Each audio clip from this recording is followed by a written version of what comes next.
Seigneur, je veux te remercier tout d'abord pour ces hommes, ces femmes qui sont là ce matin, Seigneur Dieu, tous ceux qui vont entendre ce message, qui ont à cœur de partager ta parole d'une façon ou d'une autre, Seigneur Dieu, d'être utilisés par toi, d'être équipés pour proclamer, prêcher ta parole, Seigneur Dieu. Remplis-nous ton Saint-Esprit. Viens nous équiper par ta parole, par toutes sortes d'illuminations ce matin, par des trucs, les moyens efficaces, par tout ce qui sera dit, Seigneur. Utilise ces mots, ces paroles pour nous former, nous transformer, nous amener à être des prédicateurs, des prédicatrices, des proclamateurs de ta parole de plus en plus efficaces, qui percent les cœurs, qui changent des vies, qui sauvent des âmes, Seigneur Dieu, parce que c'est ta parole, lorsqu'elle est prêchée, elle fait tout un impact, elle transforme des vies, elle est pure, elle est parfaite, elle restaure des âmes, elle sauve, elle guérit, elle délivre. Merci Seigneur pour cette belle parole et merci de nous oindre, nous équiper pour ton œuvre.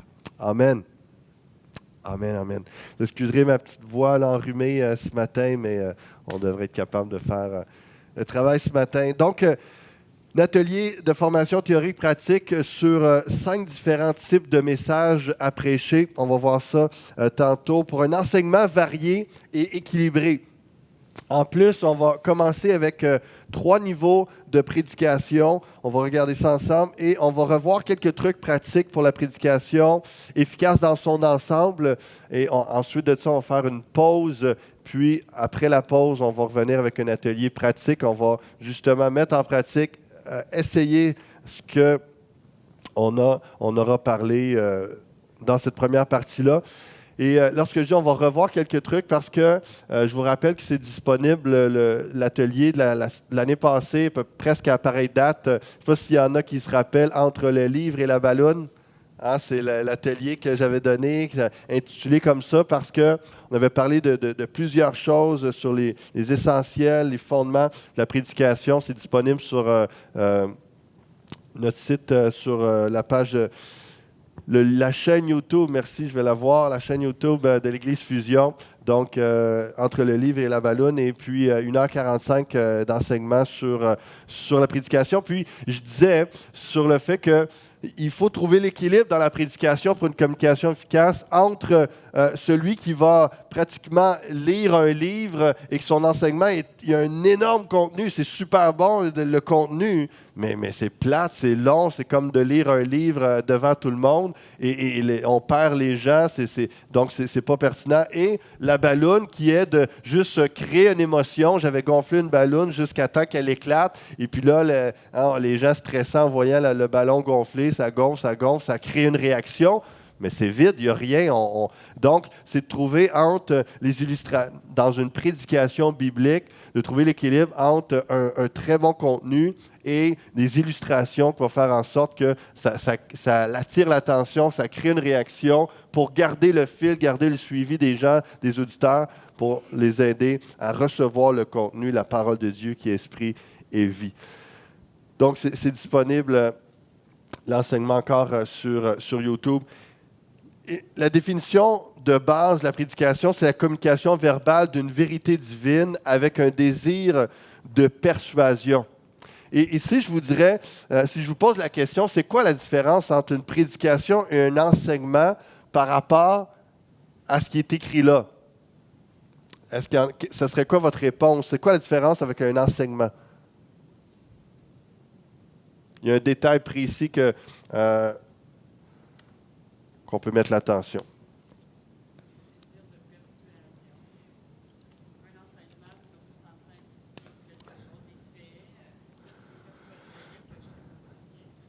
Exactement. Exactement, parce que l'idée de l'enseignement, comme notre sœur Nadia vient de le dire, c'est le fait que lorsqu'on enseigne, par exemple au Jeudi Academy, à la fin du cours, on s'attend que les gens aient été édifiés, enseignés, bien instruits, mais on ne s'attend pas nécessairement à ce qu'ils répondent directement au message. Dans le sens qu'il n'y aura pas un appel à la fin de l'enseignement ce sont des informations, de l'instruction, c'est très important, ça renouvelle l'intelligence, mais la prédication fait en sorte qu'il va avoir moins d'explications, un peu moins de donc dans l'enseignement, c'est moins plein de contenu, c'est moins lourd. c'est des proclamations de vérité qui amènent maintenant à la fin, à une conclusion en disant, maintenant que vous avez entendu cette parole-là, qu'est-ce que vous allez faire avec ce message-là? Je vous invite à répondre à ce message, à le mettre en pratique, à le vivre. Donc, c'est un peu la différence où ce qu'on voit dès les premiers prédicateurs, autant dans l'Ancien Testament que dans le Nouveau, mais si on prend, par exemple, Jean-Baptiste ou Jésus dans le Nouveau Testament, il prêche la repentance et c'est une prédication, ce n'est pas un enseignement. Ils s'attendent à la fin que les gens se repentent. Ils s'attendent qu'il y ait une réponse. Donc, c'est la différence un peu qu'on peut trouver la nuance entre la prédication, l'enseignement, mais évidemment, les deux sont bibliques, les deux sont essentiels à la vie chrétienne dans un fonctionnement d'Église. On fait juste montrer la différence un peu. Je rappelle, c'est la communication verbale, la prédication d'une vérité divine, donc qui vient de la parole de Dieu. Ce n'est pas de prédication si on parle de n'importe quoi d'autre que de Dieu et de la Bible. Donc, ce n'est pas une conférence, c'est pas la prédication, c'est de prêcher la Bible, prêcher la parole de Dieu. Ce que je vais vous partager ce matin est tiré, entre autres, du livre de Timothy Keller, La prédication, communiquer la foi à l'ère du scepticisme. Et c'est vraiment un outil vraiment très intéressant.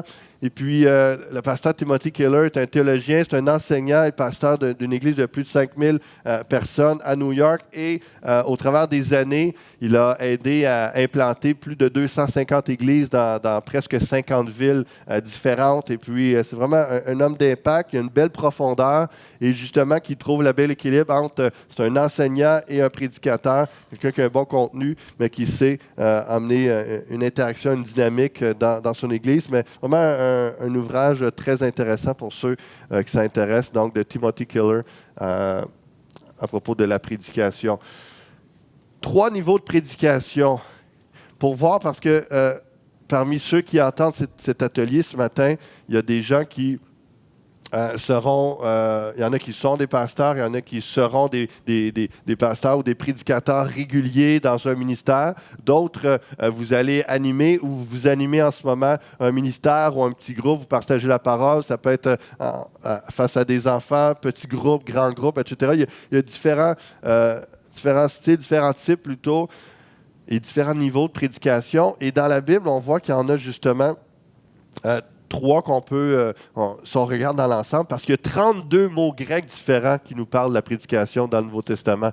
Il y a 32 mots différents qui nous parlent de prédication ou de proclamation de la parole de Dieu, et ça s'insère dans ces 3 niveaux de prédication. Le premier, c'est tous les chrétiens sont appelés à ça. Dans Colossiens 3,16, ça va donner l'expression « Instruisez-vous et avertissez-vous les uns les autres avec la parole de Dieu ».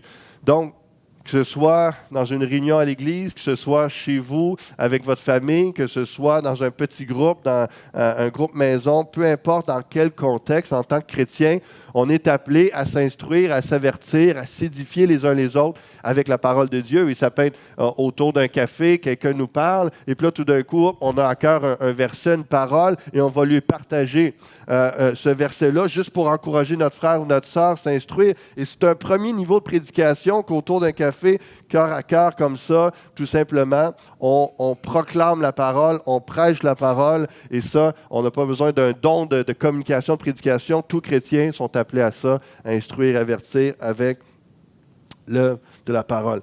Le deuxième, c'est un niveau un peu plus élevé, c'est le don spirituel de parler. 1 Pierre 4, 10 et 11 nous parle de cela, et sans que la personne prêche un dimanche matin, c'est une personne qui est douée par Dieu pour justement animer un petit groupe et partager la parole, enseigner dans un petit groupe, un ministère, donner de la formation biblique sur un sujet et qui va amener une portion de Dieu, vraiment de la foi. Il ne va pas juste parler comme si c'était de la théorie. Tu vois qu'il a reçu quelque chose de Dieu et il communique la parole. 1 Pierre 4,10 nous dit « Mettez au service des autres le don que vous avez reçu. » Et le verset 11 dit « Si quelqu'un parle, que ce soit comme annonçant les oracles de Dieu. » Et Tim Keller va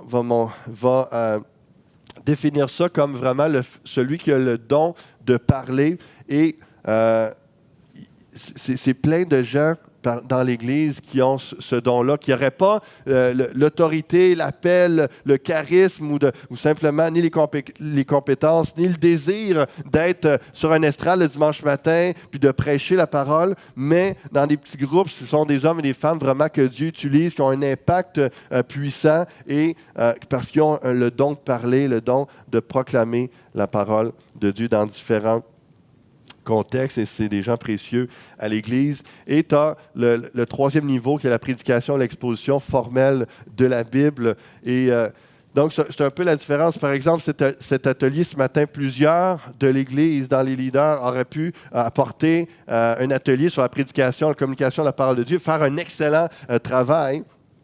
Mais demain matin, le dimanche matin, quelqu'un qui va prêcher régulièrement la parole de Dieu, semaine après semaine, avec l'autorité du Seigneur, le nombre commence à réduire pas mal de ceux qui sont appelés à ça, qui sont équipés à ça, qui ont la capacité de soutenir cette pression-là. Ça prend vraiment un appel, une onction. Donc, ça prend une confirmation puis une expérience pour arriver aussi là, une confirmation de la part du Seigneur, de voir les fruits. Mais on voit dans l'ensemble de la Bible ces trois niveaux de prédication. Ça va jusqu'à date? Ne gênez-vous pas, vous avez le droit de m'arrêter, poser des questions en cours de route. Moi, je filme, mais vous pouvez m'arrêter. Les limites de la prédication. Et c'est bon de s'arrêter juste pour noter cela ensemble ce matin. Pour la croissance spirituelle d'un chrétien, seulement le fait d'écouter des prédications ne suffit pas. Il nous faut lire et étudier la Bible, lire des livres chrétiens, participer à de petits groupes, entretenir une vie de prière personnelle, etc., etc. C'est de saisir que la prédication elle a un rôle essentiel dans la vie de l'Église et on ne peut pas passer à côté de la prédication, mais tout ne se passe pas par la prédication. Et on ne peut pas juste aller chercher sur YouTube, sur Internet, des prédications et penser, moi j'écoute 4 prédications par semaine, je suis bien nourri. Non, parce que le but de la prédication n'est pas d'aller en profondeur dans les doctrines, n'est pas d'aller en profondeur dans... Et c'est vraiment important de voir la nuance et il y a un travail personnel de chaque chrétien à faire, de lire, de méditer la parole, de suivre des enseignements un peu plus poussés. La prédication, par son usage, sa définition, qui amène justement, comme on disait tantôt, à une conclusion, une réponse de quelqu'un. On les amène à quelque part et on veut qu'ils répondent concrètement. Se veut donc plus pratique, un peu plus léger. On ne peut pas aller trop en profondeur. Donc, c'est pour ça qu'on essaie d'équilibrer les dimanches matins et dans le sens de la prédication. Et si vous prêchez un vendredi soir, si vous prêchez dans un endroit, dans un moment plutôt, qui fait en sorte que devant vous, vous avez des incroyants ou des croyants, ou en tout cas, vous voulez en avoir des gens un peu plus grand public, mais vous ne pouvez pas arriver avec un enseignement très deep, là, très profond. Vous allez perdre les gens. Donc, vous soyez plus sur le mode prédication. Et la prédication, on proclame des vérités pour affranchir les gens qui entendent ce message-là, pour les appeler à une réponse, à s'approcher de Dieu, etc. Donc, mais la prédication, on l'avoue, il faut le reconnaître, elle est limitée par rapport à ça, comme l'enseignement va être limité pour autre chose, pour créer une réaction, une réponse. Nous aurons toujours besoin d'une variété de formes de ministère de la parole, mais le ministère spécifique de la prédication publique est irremplaçable. L'auteur Adam trouve le juste équilibre entre les deux quand il dit que le ministère d'évangélisation d'une Église doit être centré sur la chair, mais non limité à la chair. Et là, chair avec un E, on parle du pupitre, on parle de la dimension de la prédication. Donc, pour bien situer dans la place de la Bible et dans la place de l'Église, la prédication, elle est essentielle, elle doit être régulière, mais tout ne se fait pas par la prédication, comme l'évangélisation. On doit prêcher l'Évangile, on doit prêcher la parole de Dieu, mais tout le reste des ministères pour qu'un âme soit sauvé est essentiel aussi. Donc, on ne peut pas juste se dire on va prêcher l'Évangile à l'Église, puis on ne fera rien en dehors des 4 murs, on ne fera rien d'autre comme ministère. parce que l'important, c'est juste de prêcher l'Évangile. Mais c'est faux, parce qu'il faut créer des contacts, il faut aider, il faut servir la communauté, tout ce que Jésus faisait en bout de ligne dans les Évangiles. Donc, c'est de trouver cet équilibre-là, et le reconnaître et l'appliquer. Donc, quelques trucs, retour sur des trucs de prédicateurs. Juste rappeler l'importance de la persévérance. Le pasteur Claude Hood, dans son merveilleux cours sur la prédication, l'homilétique, il dit ça quelquefois. On n'a pas prêché vraiment avant 500 messages. Donc, si ça fait 5-10 messages que vous faites dans votre vie, puis là, vous dites « Ah, d'après moi, je ne suis pas un prédicateur », donnez-vous un petit peu plus de temps. Donnez-vous un petit peu plus de temps. Continuez à approfondir, à étudier, mais persévérer. Mais justement, parce que ça va avec l'idée de perfectionnement, lire, étudier, pratiquer, évaluer. C'est une tâche difficile. La prédication, c'est un beau ministère, mais c'est éreintant, c'est difficile sur le caractère, c'est difficile sur l'estime. Il y a plein de... parce qu'il y a des bons messages qu'on fait, puis il y a des moins bons. Il faut les gérer, il faut absorber les critiques, les commentaires, la pression spirituelle, les attaques, les découragements, etc. Donc, l'importance de l'endurance, la persévérance est essentielle, de se donner du temps, de se permettre la grâce de Dieu. Mais en même temps, il faut se perfectionner sans arrêt, en lisant, en étudiant la Bible, en pratiquant, en faisant dans toutes sortes de contextes, surtout que vous avez une occasion de partager votre témoignage, de partager un verset, 5 minutes, 10 minutes, d'édifier des frères et des sœurs, de le faire en communiquant la parole de toutes sortes de façons et en priant et cherchant la face de Dieu avec grand sérieux et s'évaluer.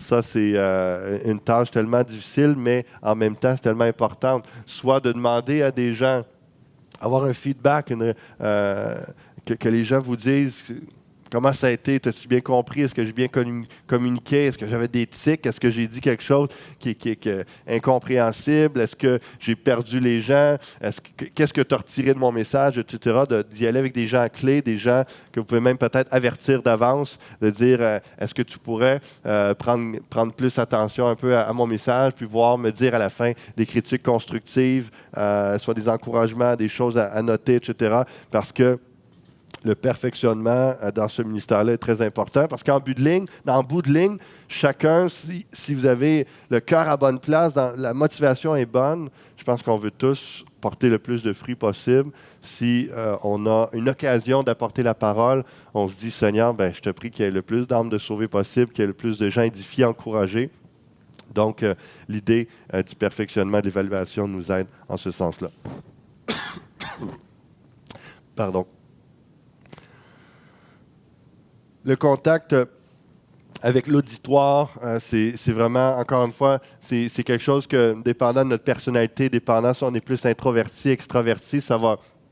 Pour certains, c'est plus facile, mais juste rappeler l'importance, le contact avec les yeux, le contact d'aller soit poser des questions, de la rhétorique. Des fois, on ne s'attend pas de réponse, mais on fait juste recréer un contact, on lance la perche en posant une question pour créer une réaction, mais toujours être en contact parce que l'idée, c'est pas juste de faire un beau discours, puis on ne sait plus si les gens sont là ou pas, ils sont rendus complètement ailleurs.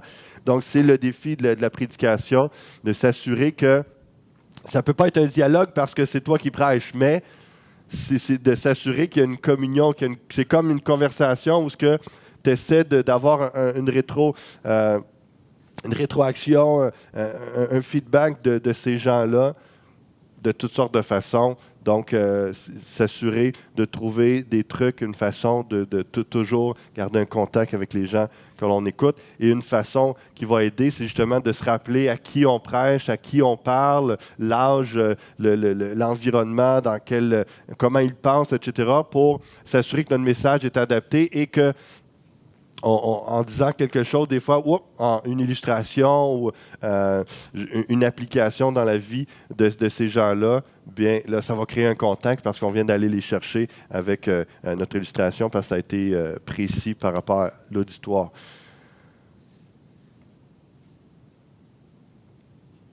On va voir 5 facteurs favorisant la communication et juste avant,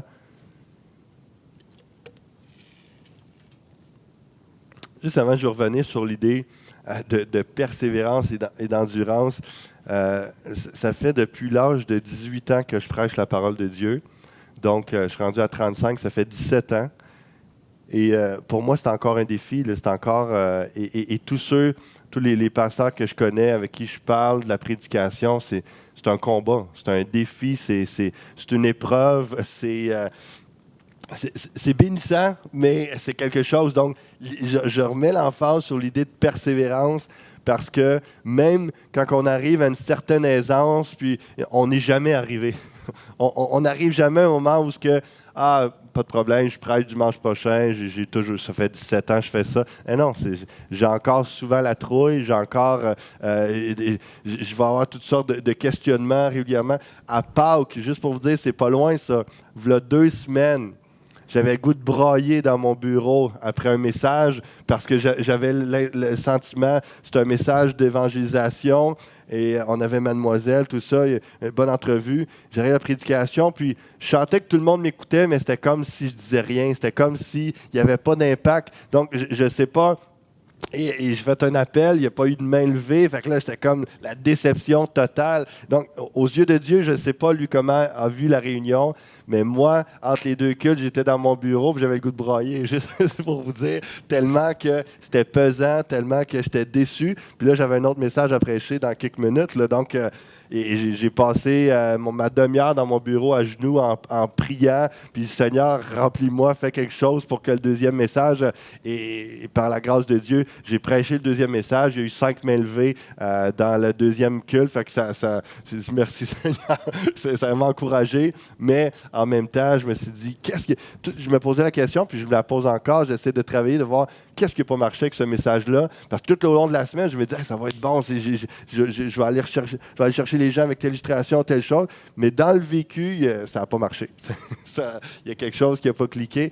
Donc, persévérance, perfectionnement, continuellement dans la prédication. C'est un merveilleux ministère, mais on n'arrive jamais. C'est pas comme faire du vélo où on l'a appris une fois, puis on s'assit sur le vélo, on pédale, puis c'est tout. Non, il y a vraiment sans arrêt des efforts à faire.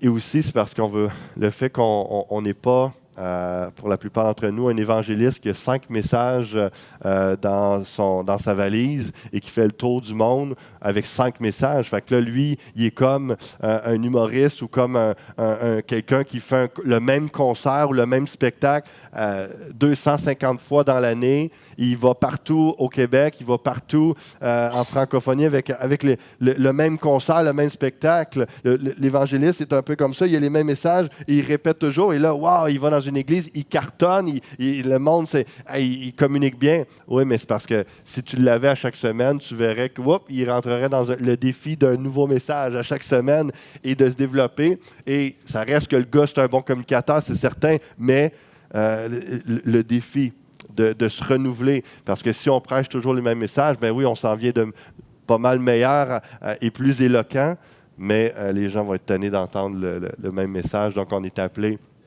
à se renouveler et d'où le défi de persévérer, de se perfectionner. 5 facteurs favorisant la communication. Première chose, l'originalité du message. Évidemment, plus on est créatif, plus on arrive avec une façon nouvelle. Parce que les thèmes, si vous avez lu votre Bible au complet, on ne sort pas de là. Donc, les messages vont revenir, c'est certain. Les thèmes vont revenir et tout a rapport avec Jésus-Christ. Donc, on prêche toujours Jésus de toutes sortes de façons. Les thèmes reviennent sans cesse. Mais ce qui va faire en sorte que les gens sont intéressés puis ont envie de l'entendre, c'est simplement la manière que tu vas l'introduire, la manière que tu vas t'y prendre pour parler de ce message-là. Donc, l'originalité, et ça va gros dans la prière, dans la réflexion, de s'arrêter et puis de dire comment c'est un message vraiment important que j'ai. Par exemple, vous dites ça dans la semaine avant de prêcher, puis c'est un message que les gens ont souvent entendu, mais c'est un message si précieux. Qu'est-ce que je vais faire? Seigneur, aide-moi à dire comment je vais l'approcher pour que ça soit frais, pour que ça soit renouvelé, que tout d'un coup, ça va faire comme si c'était la première fois que les gens entendaient ce sujet-là. Et donc, tout le côté de l'originalité est important et ça favorise la communication. Deuxièmement, le désir manifesté par l'auditeur de prendre connaissance du message. Désolé pour l'erreur. Le désir manifesté par l'auditeur de prendre connaissance du message. Donc, encore une fois, c'est en lien avec l'originalité, mais l'idée de comment tu vas faire en sorte que les gens, quand tu vas leur parler, tu es en train de faire ton message, que tu les gardes dans un désir d'entendre la suite et non de faire en sorte que, pas encore ça matin, ou de telle façon. Donc, ce qui favorise la communication, c'est que dans ceux qui sont là, qui t'entendent, il y a une attente, il y a une expectative, il y a un désir de savoir ce que tu as à dire, d'entendre ce message-là. Et ça, c'est vraiment un gros défi aussi à relever continuellement, de garder ce désir-là, cette attente. Et il ne faut pas oublier aussi toute la dimension spirituelle parce que, encore une fois, on pourrait arriver avec un super beau message, très bien ficelé, intéressant, etc., dynamique. Mais si on n'a pas combattu spirituellement dans la semaine aussi pour que les cœurs soient disposés, les gens, peut-être qu'il y en a plusieurs qui vont arriver, puis là, avec une indifférence ou juste, tu vas-tu me divertir un matin, est-ce que ça va être intéressant, j'ai eu une grosse semaine, je suis fatigué, qu'est-ce que tu vas me dire ce matin? Donc, c'est toute l'idée de prière, oui, l'intercession, la prière pendant la semaine aussi, qu'il y a une percée et de chercher à face de Dieu et de demander, Seigneur, par ton esprit, que alors que je prêche ta parole, que les cœurs soient désireux d'entendre, de vivre, d'expérimenter, de mettre en pratique ta parole. La compréhension du message, évidemment, c'est d'être le plus simple, le plus clair possible, de savoir, de comprendre à qui on parle, de s'assurer que le langage est approprié. Est-ce qu'ils saisissent ce qu'on est en train de dire? Est-ce que hier soir, je prêchais à Tilt, les jeunes de 10 à 13 ans. Donc, évidemment, dans ma préparation, je parlais sur la prière, un sujet que je connais bien, mais il fallait que je pense à mes termes, il fallait que je pense à la façon de le faire. Puis, mon épouse, elle avait apporté déjà la parole. Elle me dit, il fallait interagir parce qu'ils posent eux-mêmes beaucoup de questions. Donc, j'avais préparé mes 5 points, c'était 5 questions. Donc, c'était plus sous forme de conversation. Puis, en plus, on mangeait en même temps. Fait que c'était super approprié pour le message que j'avais préparé. Mais il faut toujours penser à qui on parle. Puis, est-ce qu'ils vont comprendre ce que je dis? Si on est dans un collège biblique, on peut se permettre les termes un peu plus techniques, un peu plus théologiques. Si on le fait le dimanche matin ou dans un contexte grand public, et on sait que ce n'est pas nécessairement des chrétiens de longue date devant nous, et si on sort des mots comme la sanctification, la rédemption, ça ne veut rien dire pour eux. Donc, si on utilise ces termes-là, on peut, mais il faut l'expliquer vraiment comme il faut et pas prendre pour acquis que les gens savent exactement de quoi on parle. Le talent du prédicateur, évidemment, ça va avec le fait que plus on est efficace, plus on est à l'aise avec nous-mêmes dans notre personnalité, plus on est à l'aise avec le message, plus on a développé nos compétences de prédication, de communication, plus les gens nous sentent à l'aise, plus les gens vont être à l'aise eux-mêmes d'entendre et d'écouter et de nous suivre. Donc, quand on parle du talent du prédicateur, oui, c'est tous les outils, des trucs, mais c'est aussi notre personne. Plus on est à l'aise avec nous, parce que lorsqu'on est devant des gens, c'est comme si on s'ouvre, on se met à nu, et si vous êtes intimidé, si vous avez un manque d'assurance, un manque d'estime, si votre cœur est dur, s'il y a quelque chose, ça transparaît d'une façon ou d'une autre dans le message, et ça bloque les gens dans la réceptivité, dans la compréhension. Donc, c'est pour ça que c'est ça qui n'est pas évident d'être un prédicateur, de prêcher la parole de Dieu, parce que ce n'est pas juste de parler d'un sujet d'une conférence où ce que notre vie, par exemple, tu peux avoir un très bon conférencier sur un sujet, je ne sais pas, les finances, puis c'est un expert. Sa vie, elle peut être tout croche à la maison, devant Dieu, etc. Mais lui, il va arriver, puis il va pas prêcher, mais il va enseigner, il va partager avec assurance parce qu'il s'appuie sur son expertise, il s'appuie sur ses compétences, etc. Mais lorsque tu prêches la parole de Dieu, tu ne t'appuies pas juste sur ton expérience ou quelque chose comme extérieur à toi.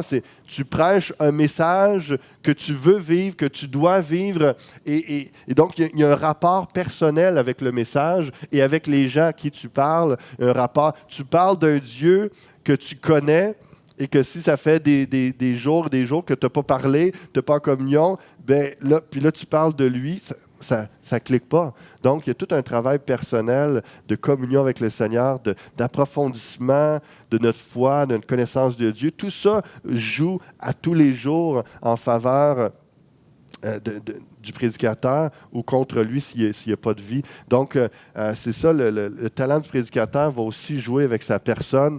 Comme je le disais, plus on est guéri, restauré, bien avec nous-mêmes, bien dans notre peau, convaincu de la grâce de Dieu, comprenant notre identité en Christ en tant qu'enfant de Dieu, plus on est bien dans notre relation avec Dieu, plus ça va transparaître que, wow, cette personne-là aime le Seigneur, puis on sent une liberté, on sent une profondeur, une foi dans sa relation, et ça nous donne le goût, pas juste de l'écouter, mais de suivre ce Dieu-là qui connaît, qui nous parle. Donc, c'est vraiment, ça rentre dans les talents, les compétences du prédicateur qui favorisent la communication.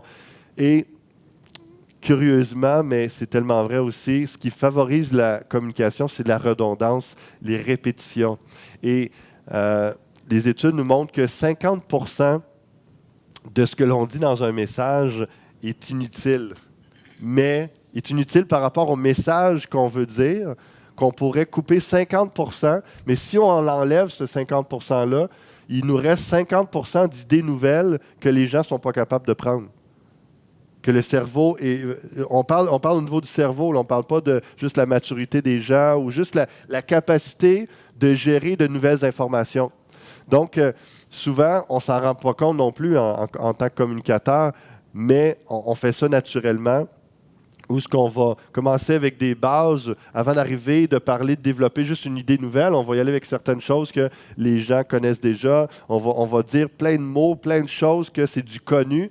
Mais cette redondance-là permet de se retrouver.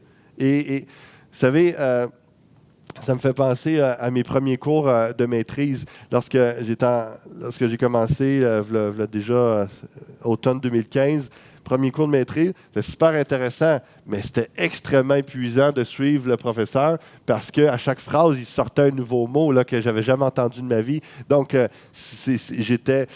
Et moi, ça me stimulait parce que si j'étais rendu là, c'est parce que je voulais apprendre. Donc, mais imaginez le dimanche matin où ce que la personne, elle ne se dit pas que je m'en viens suivre un cours de théologie ou de Bible ce matin. Elle s'en vient à l'église tout simplement. Elle veut avoir un bon temps dans la présence de Dieu, etc. Le vendredi soir, c'est la même chose avec les jeunes. Et ils n'ont pas nécessairement tout de dire « Ah, j'arrive avec mon crayon, mon stylo, mes notes, puis j'ai tellement hâte d'apprendre 10 nouveaux mots que Pasteur Roxane va nous dire et de raconter ça à mes parents après ça, même que j'arrive à la maison. » Donc, il y a une réalité, puis je ne suis pas en train de dire que dimanche matin ou le vendredi soir, ou peu importe, dans le contexte que les gens ne sont pas intéressés, c'est juste une réalité qu'il y a une différence de motivation, on va dire ça comme ça, ou de préparation, ou de désir d'apprendre plein de nouvelles choses, de prendre les bouchées doubles lorsqu'on va nous-mêmes faire une formation versus quelqu'un qui est à l'Église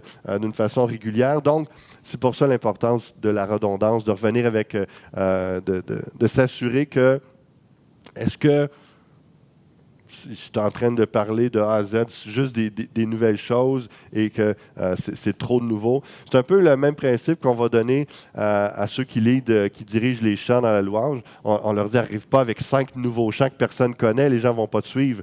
Donc, ça va être comme un spectacle et ce n'est pas ça le but. On veut que toute l'Assemblée loue le Seigneur. Donc, on veut de la nouveauté, de la fraîcheur, mais en même temps, la redondance fait en sorte qu'il y a une meilleure participation, une meilleure compréhension, une meilleure assimilation de ce qui est enseigné. Donc, les 5 facteurs favorisant la communication. Et si la différence entre un mauvais et un bon sermon dépend surtout du prédicateur, La différence entre une bonne prédication et une excellente prédication repose principalement sur l'œuvre de l'Esprit Saint dans le cœur de celui ou celle qui écoute, ainsi que dans le cœur du prédicateur. Donc, il ne faut jamais oublier l'importance de l'action du Saint-Esprit. On est couvrier avec Christ, on est couvrier avec le Saint-Esprit, on travaille de pair, on travaille en collaboration. Ce n'est pas juste lui qui travaille parce qu'il nous a donné une mission de proclamer la parole, il nous a donné une mission de prêcher, donc il y a un côté humain à ça, il faut le faire, il y a des efforts à faire, il y a des études, etc. Mais on sait très bien que si le Saint-Esprit n'agit pas, ça peut être un très beau message, un bon message, mais ça ne sera jamais un excellent message qui va percuter, changer des vies. Et c'est la même chose pour nous. S'il n'y a pas de prière, s'il n'y a pas de relation avec Dieu dans notre préparation, notre message peut être très beau, mais l'onction, l'œuvre de l'Esprit ne sera pas là. Et ça, c'est bon de se rappeler aussi ça parce que ça nous amène à comprendre qu'il y a une souveraineté de Dieu dans le résultat des messages aussi, qui nous amène à avoir une sagesse et un recul par rapport à ce que l'on va dire ou ce qu'on va produire comme prédication, dans le sens où si ça fait quelques fois que vous prêchez, déjà vous avez sûrement eu ce genre de feedback-là, ce commentaire-là et ces expériences que tu prêches un message, puis là, bon, personnellement, on a l'impression que des fois, c'était bien. Je pense que c'était un bon message. C'était clair, etc. Puis là, tu as des gens qui viennent valider. Hey, merci, pasteur. Merci, c'était un bon message. Ça me bouleversé. Puis c'était quelque chose que j'avais besoin cette semaine, etc. Et puis là, tu parles à ta femme. Puis, ouais, c'était difficile le matin, hein? Ou à quelqu'un que tu connais un peu plus. Puis, c'est comme lui, il était indifférent. Là. Le message était correct, mais tu sais, la semaine passée, c'était mieux. Ou ben, mais tu as une personne que lui, ça a changé sa vie. Puis et tout ça, c'est juste normal, c'est naturel parce que, bon, il y a des sujets, il y a des contextes que les gens vivent, mais il y a l'œuvre de l'Esprit aussi. La personne qui est un peu indifférente par rapport à un message, bien, c'est peut-être parce que cet esprit n'a pas travaillé dans son cœur là, soit peut-être la personne n'était pas disposée, ça c'est une chose, ou c'était pas son besoin ce matin-là, mais les autres, par exemple, le Saint-Esprit a travaillé à fond, en profondeur, parce que c'était particulièrement bon pour eux. Et les autres, ça a été un renouvellement, ça a été quelque chose, des rappels, etc. Mais c'est un peu comme lorsqu'on fait des dimanches fusion ou qu'on prêche l'Évangile, il y a beaucoup de chrétiens. Eux autres, ils ne redonneront pas leur vie au Seigneur. Ils sont bénis d'entendre l'Évangile quand même, etc. Mais c'est les 5 personnes qui lèvent leurs mains, qui disent que c'est la première fois. Eux autres, c'est le dimanche de leur vie, là. Ils sont nés nouveaux là. C'est merveilleux. Mais c'est normal que les autres ne vont pas dire hey, c'est le dimanche de ma vie. Non, c'est correct, c'est normal. Il faut gérer tout ça. On continue dans les trucs prédicateurs. Augustin, dans le premier manuel de la prédication chrétienne, a écrit que le prédicateur devait inclure 3 disciplines. Probare, qui veut dire instruire, éprouver, délectare, captiver et enchanter, et flectere, remuer l'auditoire et le pousser à agir. Donc, c'est intéressant parce que c'est une façon d'évaluer nos messages. Est-ce que ces 3 composantes du message-là sont dans mon message? Est-ce qu'il y a une portion de mon message qui sert à instruire, à prouver, à faire en sorte qu'il y a un contenu, je leur donne quelque chose qui va les nourrir, qui va les édifier, qui va leur apprendre quelque chose? Est-ce que je m'arrange que dans ce contenu-là, ça soit captivant, que ça soit, le mot enchanté, c'est dans le sens vraiment de dire, wow, c'est frais, c'est ça, captivant, intéressant, c'est dynamique, tu as le goût d'entendre la suite.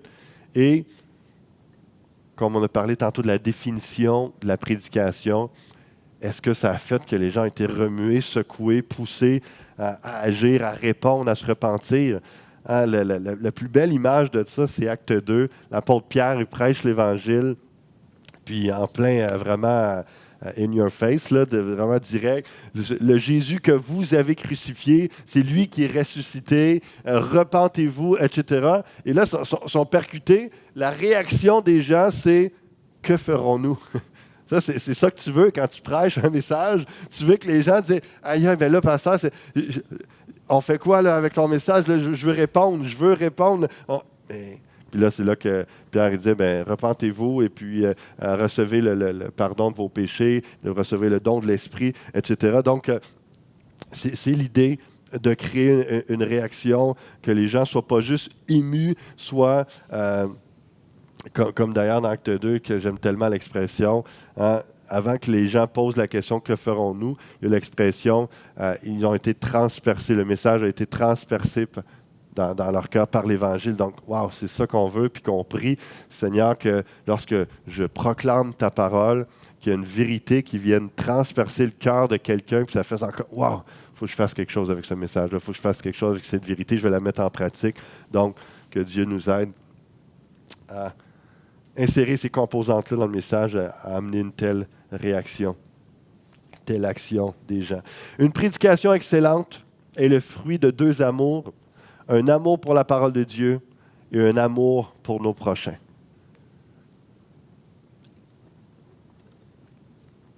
Une prédication excellente est le fruit de deux amours, un amour pour la parole de Dieu et un amour pour nos prochains. Tellement important. L'amour pour la parole va faire en sorte qu'on ne se lasse pas, on ne se tanne pas de chercher dans la Bible qu'est-ce qu'on peut connaître davantage de Dieu. Et l'amour de notre prochain va faire en sorte qu'on ne se lasse pas de penser à eux, de prier pour eux, de préparer le message pour que ce soit utile, édifiant, instructif, inspirant, qu'on soit le plus dynamique, le plus passionné, le plus rempli de l'esprit possible pour que nos frères et sœurs qu'on aime soient encouragés, édifiés, bénis, sauvés, délivrés, guéris par nos messages. Maintenant, on va rentrer dans les 5 types de messages. On va décrire et définir brièvement les 5, puis je vais m'arrêter davantage à celui qu'on appelle expositoire. C'est un de ceux qu'on utilise souvent à l'Église Fusion, puis même Timothy Keller va vraiment mettre ce type de message-là de l'avant avec des avantages, puis on va regarder ça aussi ensemble avant la pause. Donc, les 5 types de messages, on a textuel, expositoire, doctrinal, ou dans un terme un peu plus ancien, catéchétique, thématique, topique, je veux dire par sujet, et biographique. Donc, juste revenir un peu à l'arrière avant. Donc, je veux juste rappeler que l'idée de ces différents types de messages-là, donc différentes approches de prédication pour une variété, puis l'idée d'être efficace, d'être pertinent selon le public, selon le besoin. L'idée de varier nos sortes de messages, c'est aussi pour des fruits différents ou des objectifs différents. C'est quoi le but recherché par ton enseignement ou tes enseignements? Donc, c'est ça qui va déterminer un peu plus quelle approche tu vas faire. Et pour ceux qui sont des prédicateurs réguliers, le fait de varier aussi crée justement un intérêt chez les gens. Ça nous donne c'est une approche différente. Fait que là, ça crée un intérêt des gens d'écouter un peu plus au lieu d'avoir toujours le même type de message. Et l'idée de varier, justement, comme le dimanche passé, Pasteur Serge a mis une pause sur la série sur Jacques. On a fait 3 chapitres sur plusieurs mois. Et là, on fait une pause. On va aller à partir de demain matin, je lance une nouvelle série thématique sur la volonté de Dieu. Donc, ça va être les 7 volontés de Dieu, puis on va regarder ça. Donc, ça va être plus thématique. Et il va y avoir une autre série aussi thématique pendant l'été. Et on va revenir à l'automne avec cette série plus expositoire, textuelle de Jacques, verset par verset. Donc, ça permet justement une variété. Et on va regarder ça ensemble. Et dans la Bible, on voit les 5 types de prédication. On va donner des illustrations, des exemples tantôt. On a le textuel qui est l'utilisation d'un ou 2 versets pour développer tous les points de notre message. Lorsqu'on parle vraiment d'un message textuel, c'est que tu ne prends pas plusieurs passages dans la Bible, tu en prends juste un, 2 versets, puis tu prêches là-dessus. tu développes tout ton message, que ce soit 5, 10 ou 45 minutes avec cela, et tu approfondis les vérités de là. Tous les points de ton message sont développés à partir de ces versets-là. Donc, vous devez aller là où un seul texte vous amène, versus le message thématique qui est sur l'ensemble des versets de la Bible qu'on va voir tantôt. Le doctrinal, c'est instruire les chrétiens sur une vérité fondamentale de la Bible, un dogme. Ça peut être par exemple la divinité de Christ, la Trinité, la personne du Saint-Esprit, le salut, la sanctification, la rédemption, l'eschatologie, qui est la fin des temps, etc. Donc, ce sont des vérités importantes, un peu plus, qui demandent un enseignement un peu plus profond, structuré. Et là, on va utiliser plusieurs textes Ancien, Nouveau Testament, dépendant de quoi on parle. Et puis, on va développer une doctrine, une vérité fondamentale de la Bible. Donc, ça a son utilité pour justement approfondir mieux le caractère de Dieu, faire comprendre aux gens les dogmes, le fondement de notre foi. Mais si on reste juste continuellement dans ce genre de message-là, ça devient lourd aussi, ça devient parfois un peu plus intellectuel. Donc, il faut varier nos messages. Thématique, topic, les thèmes développés à partir de plusieurs passages dans l'ensemble de la Bible. Et c'est ce que certains auteurs comme Tim Keller va utiliser aussi. Parce qu'un message doctrinal est un message topique aussi. C'est juste que c'est vraiment dans une case à part quand même que moi je le vois, mais c'est un sujet pareil. On ne va pas prêcher le même message sur le salut et sur la fin des temps nécessairement. Si on veut vraiment bien développer une doctrine, on va développer un message, un sujet précis. Mais ce qui est bon, ça, c'est dans un cadre d'évangélisation, ben c'est moins approprié d'arriver avec un message peut-être très doctrinal ou un message plus dans une série où mettons qu'on serait en train de faire le livre de 1 Samuel dans l'Ancien Testament, et puis là, tu es dans une histoire de bataille de rois, etc. Donc, ça prend une grande habileté pour arriver à tirer un message clair de l'Évangile à partir de ça. C'est faisable, mais c'est pas évident. Donc, les sujets topiques, le type de message thématique topique vont être utiles dans un message d'évangélisation, dans un message où ce qui est festif, 3e anniversaire d'une église, dans un cadre particulier où on veut souligner un événement, souligner quelque chose, une fête à Noël, à Pâques. Donc, message topique est parfait pour ça. Ou prophétique, dans le sens où ça nous parle d'un moment historique ou culturel. Vous savez, le mot prophétique, il n'est pas toujours en rapport à annoncer le futur ou ce qui va arriver plus tard, mais lorsqu'on parle d'un message prophétique, c'est qu'il est vraiment précis pour ce que l'Église est en train de vivre, pour ce qu'on est en train de passer.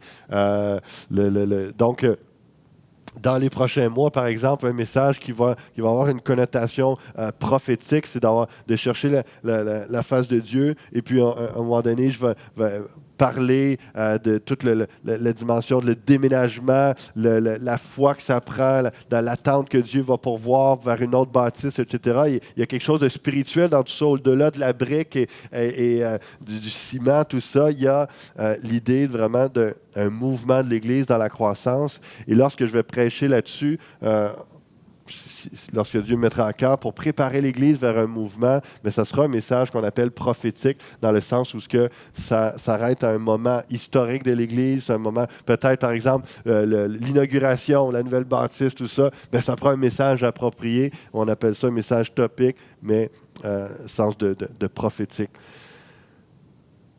Et le défi ou le danger de toujours prêcher par topic, toujours prêcher par sujet, c'est intéressant parce que là, on apporte plein de sujets variés, mais on reste souvent plus en superficie, en surface, et non en profondeur. Et le plus gros danger, c'est de prendre plein de versets pour prouver notre point, pour enseigner tel sujet, mais on va utiliser des fois des versets hors de leur contexte qui, si on avait étudié, mettons, on va sortir un texte de la Genèse, puis on est en train de parler d'un sujet précis. Mais si on est en train d'enseigner Genèse chapitre après chapitre, on n'aurait pas dit ça avec ce verset-là, parce qu'on aurait vu que ce n'est pas ça qu'il voulait dire. Mais nous, juste en le lisant comme ça, ça parle de tel sujet, nous, on pense que c'est ça exactement ce que ça veut dire, ça prouve notre point, donc on va sortir. C'est un danger, c'est pour ça que lorsqu'on prêche des sujets comme ça et qu'on utilise plein de versets dans la Bible, il faut quand même aller regarder au contexte, de dire, OK, là, je prends un verset dans l'Ancien Testament, je suis en train de parler d'un sujet du Nouveau Testament, mais ça a quand même rapport, mais là, quel est le contexte de ce verset-là? Il y a toute une étude de lire des commentaires et de saisir dans les mots hébreux pour l'Ancien Testament, qu'est-ce qu'ils veulent dire par là, pour s'assurer que on a peut-être le même mot en français, mais ce n'est pas du tout le même sens que ça veut dire. Donc ça, c'est un travail d'étude aussi, un danger assez d'éviter. Et le biographique, qui est l'utilisation d'un personnage biblique pour développer les points de notre message. On prend David et Goliath et puis cette histoire-là et on regarde comment ça peut nous inspirer dans notre foi, comment on regarde au courage, à l'obéissance, à la foi, plein de parallèles qu'on fait spirituels et qu'on édifie, on enseigne l'Église dans leur vie chrétienne, leur marche chrétienne. Donc, ce sont des messages aussi très inspirants. C'est imagé, donc les gens se voient bien là-dedans. Et puis, c'est pertinent d'utiliser cette forme de message-là de temps à autre aussi. Oh. Et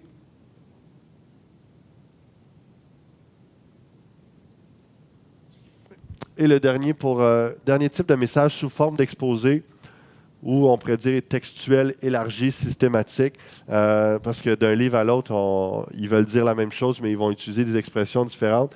Et c'est l'utilisation de plusieurs versets d'un même livre biblique, d'où on tire tous nos points, et cela semaine après semaine, passage après passage. Donc, c'est exactement comme on fait dans Jacques, comme on a fait dans Colossiens.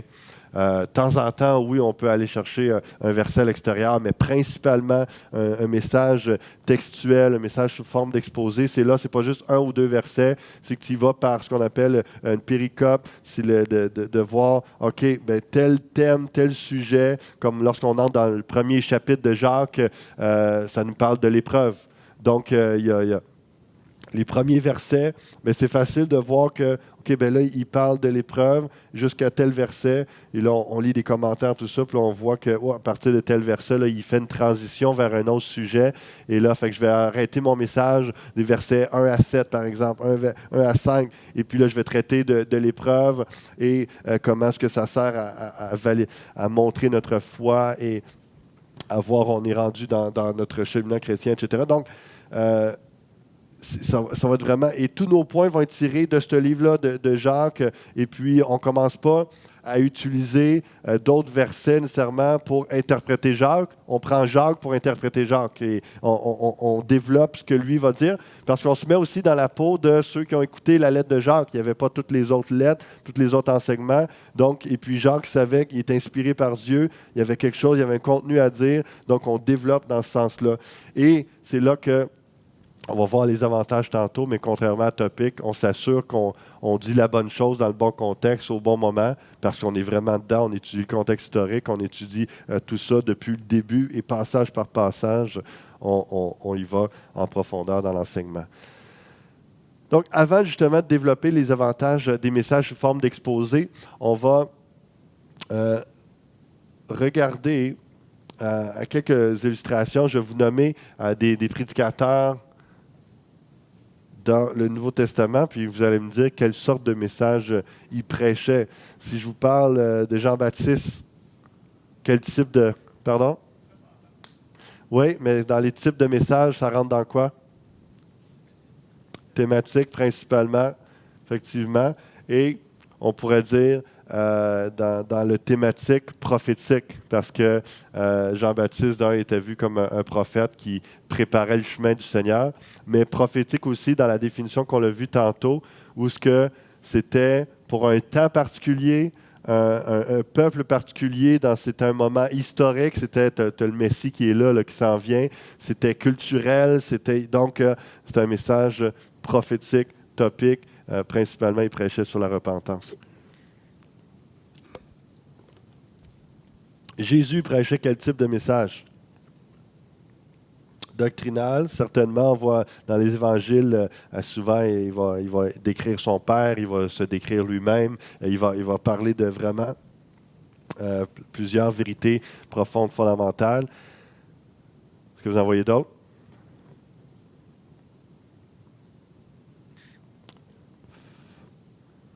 Jésus utilisait tous les types de messages.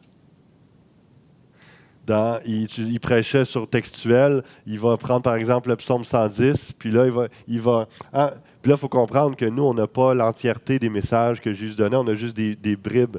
Et je considère aussi que si vous avez l'occasion de 10 minutes de prêcher, ben, c'est un message. Donc, ça prend pas.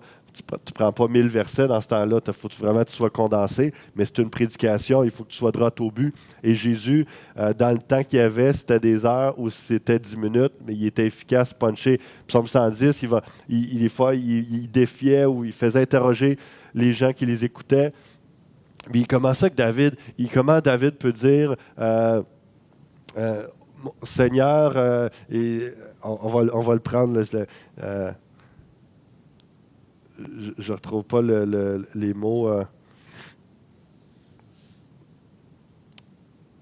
Mon Seigneur dit à mon Seigneur, etc. Ouais.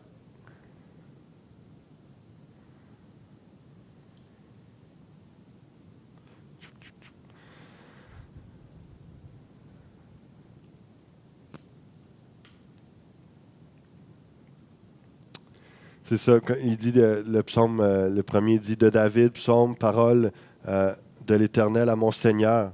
Parole de l'Éternel à mon Seigneur, assieds-toi à ma droite jusqu'à ce que je fasse de tes ennemis ton marchepied. Puis là, il dit comment David peut dire que c'est une parole de Dieu à Dieu, parole du Seigneur au Seigneur, et puis là, justement, pour les faire réaliser que oui, tu as Dieu, le Père, mais tu as aussi Dieu, le Fils. Et puis là, il voulait les amener à ça. Mais il part, c'est un message textuel. Psaume 110, verset 1. Puis il prêche là-dessus, il les fait réagir. On peut penser à biographique. Il va dire le Fils de l'homme est plus grand que Salomon, ou celui qui est devant vous est plus grand que Jonas, c'est plus grand que... Il va utiliser des personnages bibliques, c'est très imagé, ils savent très bien de qui il parle, c'est quoi la vie de cette personne-là, la grandeur ou l'ampleur du personnage mentionné. Et puis là, il est en train de dire que celui qui vous parle est plus grand que celui-là. Donc, il va utiliser des messages biographiques dans ce sens-là aussi. Et expositoire, on peut penser à Ésaïe 61, entre autres, dans Luc chapitre 4, lorsqu'il donne son énoncé de mission. On sait, il prend le rouleau du livre d'Ésaïe et puis il se met à lire un texte. C'est Ésaïe 61, une bonne portion, peut-être les 11 premiers versets, puis il ferme il roule le livre et il dit cette parole vient de s'accomplir, le scandale. T'sais. Mais il venait de faire un message par exposition sur un long texte de la parole. Donc, Jésus prêche. Pierre à la Pentecôte. Quel type de message il a prêché?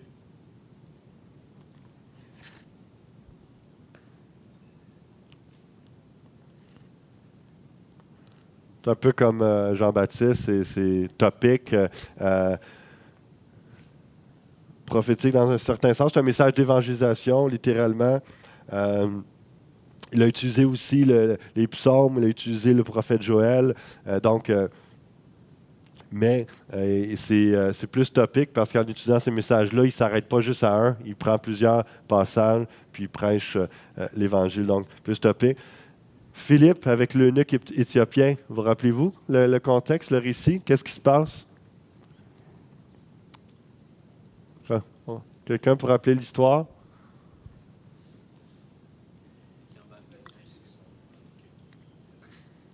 Oui, dans Acte 8. L'unique Éthiopien, il se promène sur son char. Tu es en train de lire. Quel passage tu es en train de lire? Isaïe, plus 10. Isaïe 53. Sur tout, on en voit Il parle de Jésus, évidemment, qu'on l'envoie comme un agneau qui s'en va à la boucherie, etc. Puis il a porté nos maladies, il a porté nos souffrances, il n'avait aucun péché. Puis là, l'eunuque éthiopien, il dit à Philippe, il dit, peux-tu me parler, peux-tu me dire de qui parle le prophète Ésaïe? Et puis là, Philippe, la Bible nous dit dans Acte 8, à partir de ce passage-là, il prêche à l'Évangile. Puis après ça, ça nous dit même, l'eunuque éthiopien, un peu plus tard, il voit de l'eau. Qu'est-ce qui m'empêche d'être baptisé? Puis, c'est vraiment un beau texte par rapport à un côté, le témoignage, l'évangélisation, mais aussi un peu plus expositoire, parce que c'est Isaïe 53 qui prend le chapitre au complet et puis fait des parallèles avec Jésus, avec l'Évangile. Puis, on peut voir un peu un type varié là-dessus. Donc, c'est juste pour vous donner des illustrations, montrer des exemples dans la Bible des différentes utilisations des différents types de messages. Les avantages des messages sous forme d'exposé. On va en terminer avec ça avant de faire la pause et de revenir pour l'atelier pratique. Voici 6 raisons pour lesquelles la prédication sous forme d'exposé textuel devrait être la forme principale d'enseignement.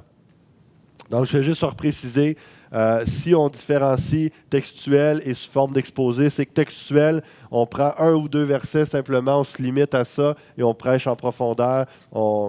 Et tous les points sont tirés d'1 ou 2 versets. Sous forme d'exposé, c'est plus 3 à 10 versets, mettons, plus un passage plus long. Mais ce qu'on va définir, on va développer plutôt dans les avantages du message sous forme d'exposé, qui est textuel aussi, parce qu'on s'arrête juste à un texte biblique. Comme je disais, ça dépend des livres, de quelle expression qu'on utilise. Mais c'est dans le sens d'un enseignement systématique où on veut dire semaine après semaine, on prêche à partir du même livre, puis on va en profondeur, passage par passage. Donc, voici 6 raisons pour lesquelles la prédication sous forme d'exposé devrait être la forme principale d'enseignement. C'est le meilleur moyen de démontrer notre conviction que la Bible est vraie dans son entièreté.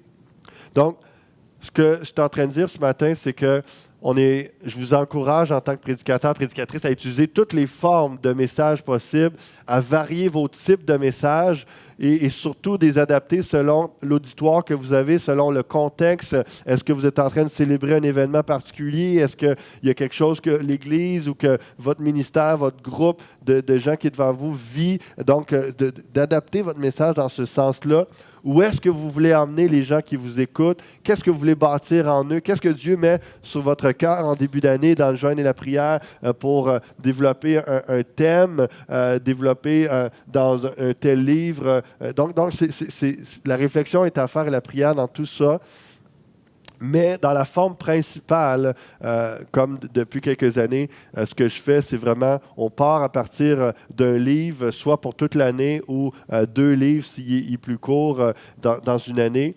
Parce qu'on sait que là, la majorité des enseignements de la doctrine, l'Église va être assise sur vraiment un bon enseignement fiable et solide.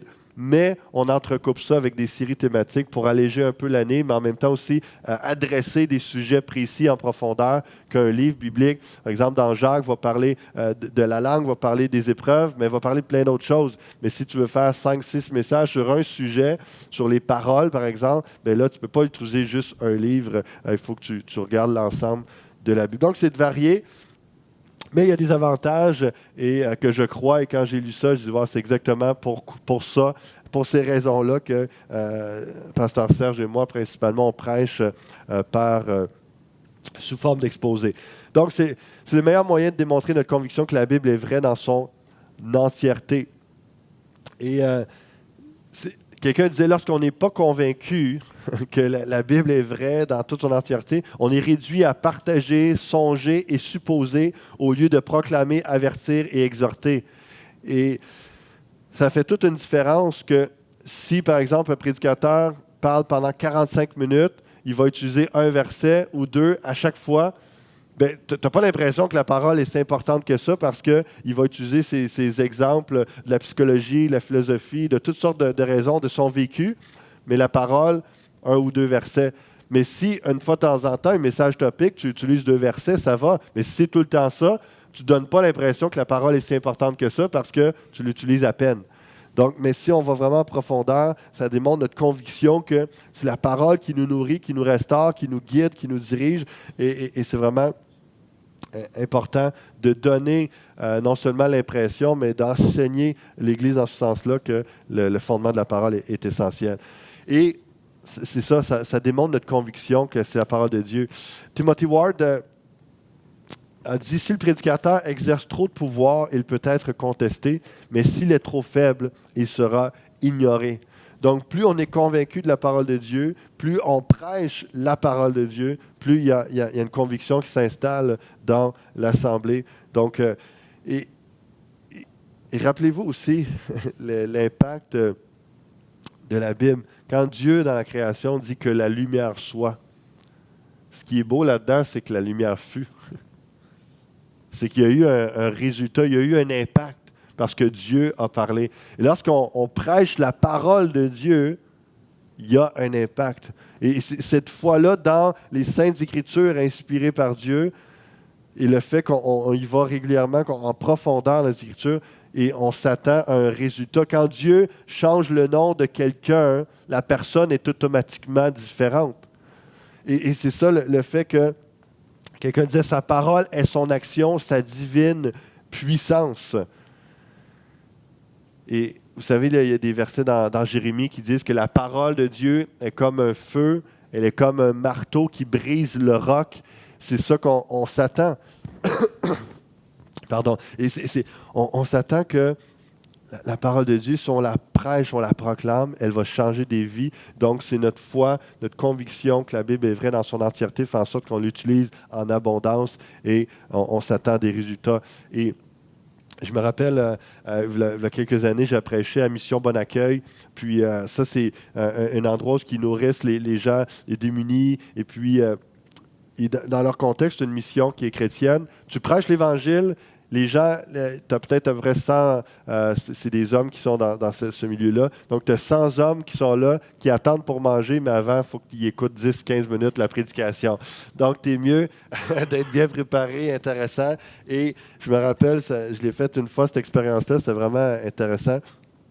Et là, je prêche la parole de Dieu, 10-15 minutes, et puis après ça, je prie avec eux. Les gens se mettent en ligne, allent chercher leur repas.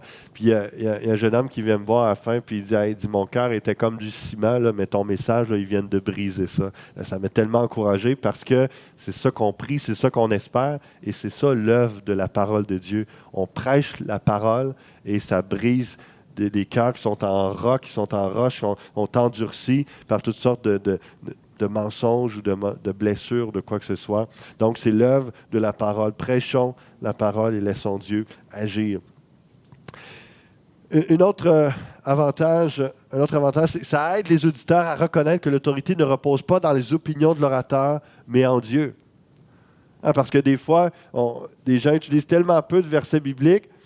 C'est super intéressant, mais là, on ne sait pas, ça vient-tu de lui, ça vient-tu d'un psychologue, ça vient-tu d'une expérience scientifique, ça vient de qui, de où il parle. Il tire son autorité de où, et est-ce que c'est... Et des fois, lorsqu'il n'y a pas assez de Bible de proclamer, ça fait en sorte que quelqu'un qui entend, puis dit, ah, mais lui, le pasteur, lui, il pense ça, mais moi, je pense autrement.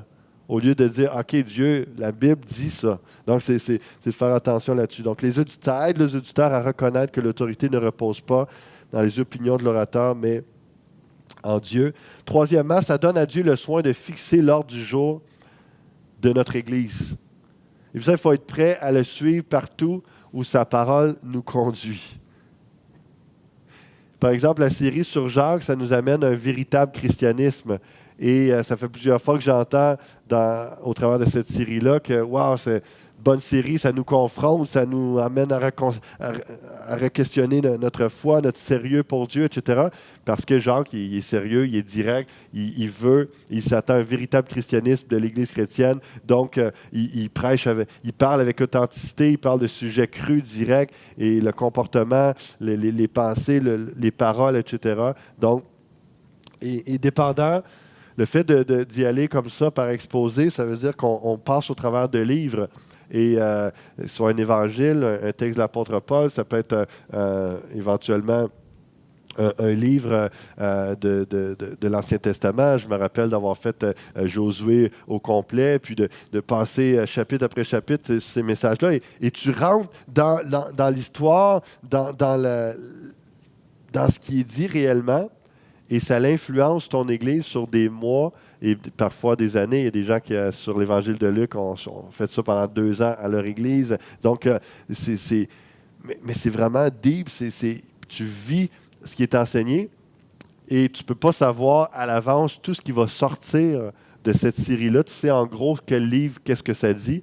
Mais là, ce que tu enseignes passage par passage, c'est pour ça que c'est Dieu puis le livre de la Bible qui dirige l'enseignement et l'ordre du jour de l'Église dans l'année, parce que c'est vraiment, tu suis ce que la parole de Dieu donne. Donc, c'est vraiment intéressant au lieu de suivre juste certains courants ou modes, puis tu entends une telle conférence, mais là, tu pars sur une série d'enseignements là-dessus, puis là, tu entends que... Moi, j'ai vécu ça étant plus jeune, j'ai entendu des prédicateurs comme ça, puis à chaque fois qu'ils entendaient une nouvelle idée, mais là, ils amenaient ça le dimanche matin après prêcher, mais c'était comme... Pendant 6 mois, on entendait parler de hey, ça va amener des âmes, ça va sauver des âmes, ça va faire en sorte que si on se consacre là-dessus, puis on investit de l'argent, puis etc., ça va faire en sorte que les âmes vont être sauvées. 6 mois plus tard, tu n'as pas d'âmes sauvées, puis tu n'en entends pas parler. Puis tout d'un coup, il arrive un autre dimanche, une autre idée bonne, fraîche. Wow, c'est la clé pour cette année pour qu'il y ait des âmes soient sauvées. Puis là, on se met à prêcher là-dessus, etc. Mais en bout de ligne, il n'y a pas de contenu, il n'y a pas de résultat et c'est comme du vent à chaque fois. Donc, c'est pour ça que de prêcher la Bible d'une façon systématique va nous aider à aller en profondeur, à avoir des résultats également. Ça permet au texte de fixer l'ordre du jour du prédicateur lui-même. Aussi, donc, on est appelé en tant qu'enseignant, en tant que prédicateur, à vivre ce qu'on prêche.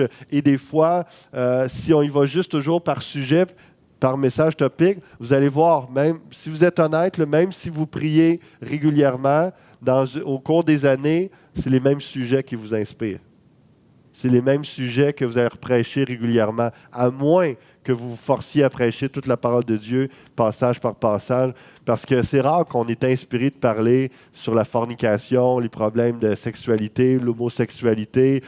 C'est rare de parler divorce, remariage, mariage, etc. C'est pas en train de prier, là, puis « Ah, Seigneur, ce serait tellement bon que nous donne un message là-dessus, etc. » Ça ne vient pas comme ça. Donc, mais c'est important que l'Église, vous êtes d'accord avec moi, que l'Église entende tous ces messages-là, parce que c'est dans la Bible. Donc, de prêcher des livres dans l'entièreté sous forme d'exposé va nous aider à prêcher des choses que nous-mêmes, on ne prêcherait pas. Et c'est ça, le fait des prêcher, on est toujours confronté à vivre nous-mêmes notre message. Donc, si on y va juste par sujet, ce qu'on aime, souvent il va dans ce qu'on excelle, dans ce qu'on est meilleur. On ne touche pas au sujet qu'on est moins bon. On ne se sent pas à l'aise d'en parler. Donc, on est moins confronté. On ne se développe pas là-dedans. Mais d'aller vraiment dans tous les sujets, on se développe nous-mêmes. Et comme je disais tantôt, même Timothy Keller disait ça, que dans les meilleurs prédicateurs, il paraît qu'ils ont à peu près une douzaine de messages. Puis ils font juste changer l'introduction, puis ils reprêchent continuellement ça. Il y a une petite variante, mais ils ne vont pas en profondeur. Et donc, c'est un danger là-dessus. Cinquièmement, ça aide aussi les auditeurs à apprendre à lire la Bible pour eux-mêmes, à réfléchir au sens d'un passage et à le comprendre. Donc, les chrétiens qui entendent des enseignants, des prédicateurs, prédicatrices prêcher régulièrement des textes de la Bible en profondeur, ça leur donne le goût de dire, moi aussi je vais faire ça, moi aussi je vais lire, je vais m'arrêter un peu plus sur ce livre-là, puis lire au complet, puis de méditer là-dessus. Donc ça l'inspire, ça donne un modèle, ça donne le goût d'arrêter un peu plus, à prendre du temps avec la parole de Dieu et la méditer, être en communion avec le Seigneur et la vivre. Et sixièmement, ça aide à voir de plus en plus clairement le thème principal de la Bible. Le thème principal de la Bible, c'est Christ.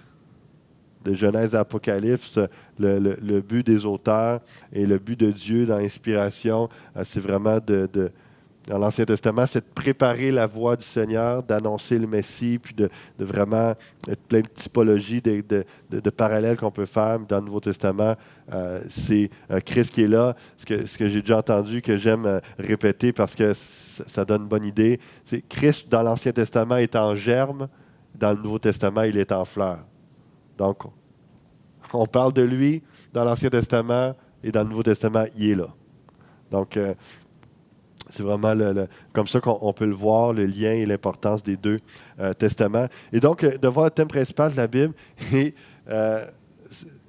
je lisais que il y a deux pasteurs qui, pendant qu'ils prêchaient leur propre sermon sous forme d'exposé comme ça, ont été en profondeur, sont venus à une vraie foi, sont venus à une nouvelle naissance parce que en prêchant toutes sortes de sujets, on peut adresser des sujets pratiques, des sujets vraiment intéressants, mais on ne s'arrête pas vraiment au travers d'un livre, puis après un autre livre, puis on réalise que, coudonc, ça revient toujours à parler de la foi en Jésus-Christ et en profondeur, sur toute sa beauté, sur toutes ses variantes, ses nuances.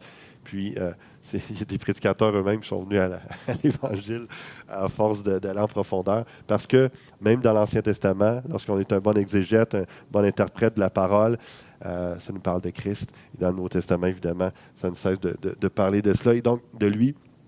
Et c'est important de le saisir. C'est ça, c'est que lorsqu'on y va simplement thématique, on y va, comme je disais tantôt, avec des sujets qu'on aime, mais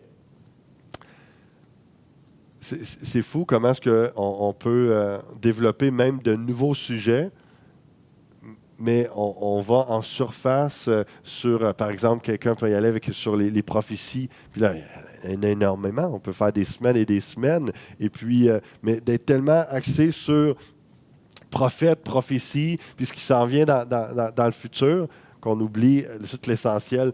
Oui, mais on parle de Jésus, là. On parle de Jésus, il va revenir, tout ça, mais parce que, en tout cas, je ne vais pas rentrer là-dedans, mais lorsqu'on rentre dans la fin des temps, par exemple, tout ce qui est dit, c'est fou comment est-ce qu'on peut dire énormément de choses, puis rien dire en même temps, et d'être à côté du message central de la Bible, puis s'exciter avec tout ce qui va prendre place, mais en réalité, on ne prêche plus Christ. Et si le message, et ça, c'est le défi d'ailleurs, que je vous lance, et je vais terminer avec ça avant la pause, lorsque, peu importe les séries que vous allez être inspirés à faire, les messages que vous allez apporter, les témoignages, les partages quelconques, faites un lien, un parallèle avec Christ parce que c'est lui qui sauve, c'est lui qui transforme, c'est lui qui guérit. Et les gens n'ont pas besoin de s'approcher de vous, ils n'ont pas besoin de s'approcher non plus juste de l'Église ou d'un ministère, ils ont besoin de s'approcher de Jésus.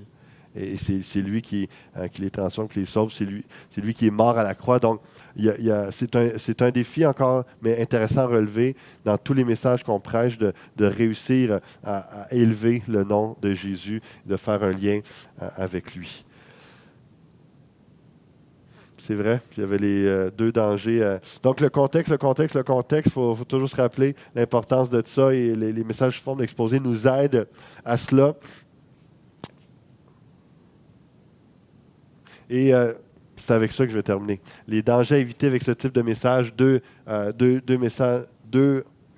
dangers à éviter. Tenir compte de la mobilité de notre société. Donc, encore une fois, c'est pour ça que nous, justement, on est conscients de ça et qu'on varie entre sujets, des séries par sujet, comme je vais commencer dimanche, et des sujets, des séries sous forme d'exposé. Parce que quand on parle de mobilité, c'est que et lorsque vous pensez à vos ministères, par exemple, la jeunesse, il y a des jeunes qui viennent pendant 5 ans. Après ça, ils partent. Et c'est de s'arrêter, de voir où il y en a qui vont être là parmi nous pendant 2 ans, peut-être moins de temps, puis après ça, pour les études, vont quitter ou parce qu'il y a juste un nouvel emploi, ils déménagent. Et la société change, les gens déménagent, etc. Fait que, imaginez qu'on fait une longue série d'1 an, 2 ans, par exemple, sur un livre de l'Ancien Testament. Mais ça veut dire que les gens que tu as devant toi, tout ce qu'ils t'ont entendu prêcher pendant 1 an ou 2, c'est un livre de l'Ancien Testament. Donc, c'est pour ça que c'est bon de faire une pause, et puis avec d'autres sujets plus pratiques, plus qui colle à la réalité de l'Assemblée aussi, puis de revenir avec d'autres messages sous forme d'exposé. Un autre danger à éviter, c'est que la prédication textuelle peut mettre surtout l'emphase sur l'exégèse du passage, mais la prédication ne se réduit pas à une explication de texte. Hein, les messages biographiques sont très illustratifs, faciles à entendre, sont inspirants. Les messages quelconques topiques par sujet, tout ça, c'est souvent plus léger. Lorsqu'on entre dans la parole, puis passage par passage, bien, on peut tomber dans un mode plus d'enseignement, puis on ne provoque pas de réaction, on n'emmène pas les gens à des réponses, tout ça. Puis, donc là, c'est un danger à éviter d'être tellement dans l'exégèse, c'est-à-dire on s'assure du bon contexte, on enseigne, etc., mais on oublie d'appliquer le message, de trouver des illustrations. Donc, il faut vraiment être bien basé, bien fondé bibliquement, mais pas oublier de rendre ça plus frais, léger et compréhensible et applicable, que les gens puissent ressortir de dire, mais je vais être capable de mettre ça en pratique dans ma vie. Charles Spurgeon, le prince des prédicateurs, disait que la Bible est comme un lion. Elle n'a pas besoin que nous nous fatiguions à la décrire, à la défendre ou à démontrer pourquoi elle doit être crue. Il nous encourage plutôt à la prêcher simplement, à la présenter de manière claire et saisissante. Amen. Terminer avec ça. Donc, on va faire une pause et puis on va revenir ensuite pour l'atelier pratique. Et là, amenez vos Bibles et ouvrez bien... allumez bien vos cerveaux et votre activité. On va travailler ensemble dans cet atelier pratique. Donc, une dizaine de minutes, puis on se revoit tantôt.